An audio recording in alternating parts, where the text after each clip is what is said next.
In the previous lecture, we saw what is continuum flow or fluid. So in this lecture, we will see the analysis of continuum fluid and the comparison of the fluid with respect to the solid. So, if you consider a solid,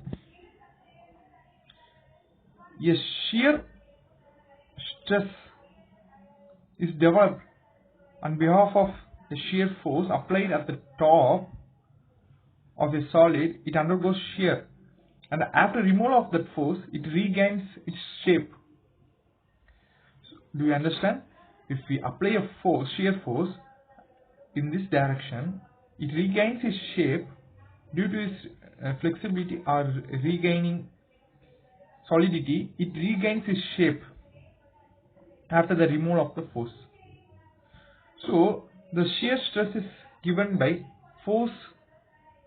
applied force and the area, that is the area above the below the area on the in the line of force. So in solids, the stress is directly proportional to strain.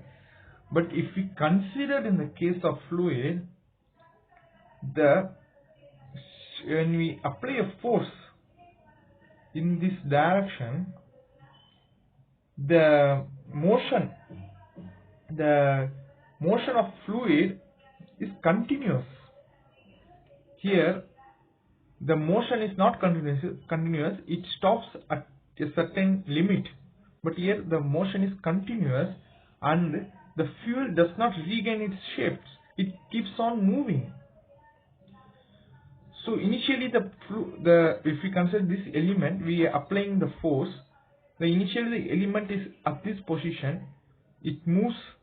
If you consider the element here, if you apply a shear force, then it moves to here and it moves to there, and continuously it moves without regaining. Even after the force is removed, it does not regain its shape. So this implies the stress is directly proportional to the velocity gradient. That is, the velocity of the fluid will be higher at the top, it keeps on slowing down, and it is very less at the bottom or negligible at the bottom.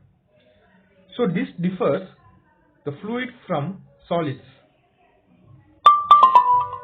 Then if we consider how the velocity varies with the height or the distance, perpendicular distance, as I said, the velocity at the top is higher than the velocity at the bottom.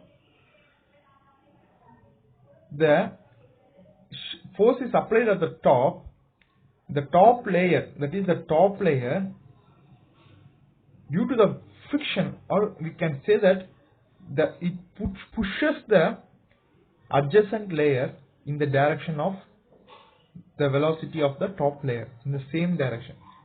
When a force is applied, it pushes the adjacent layer. So because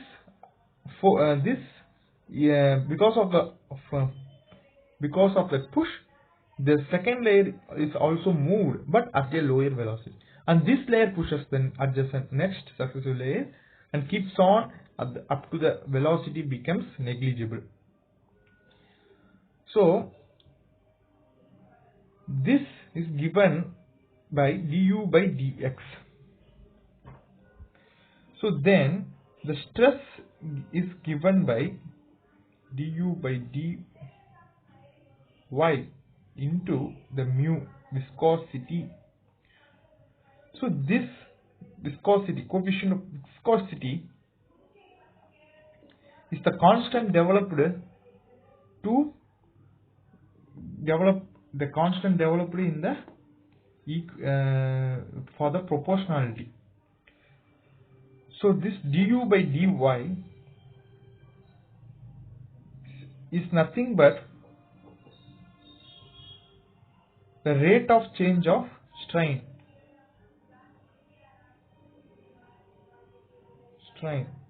So as in solid, the stress is directly proportional to strain.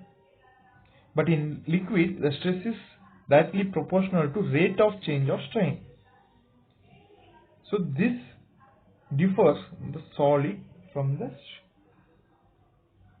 liquid or fluid. That's it.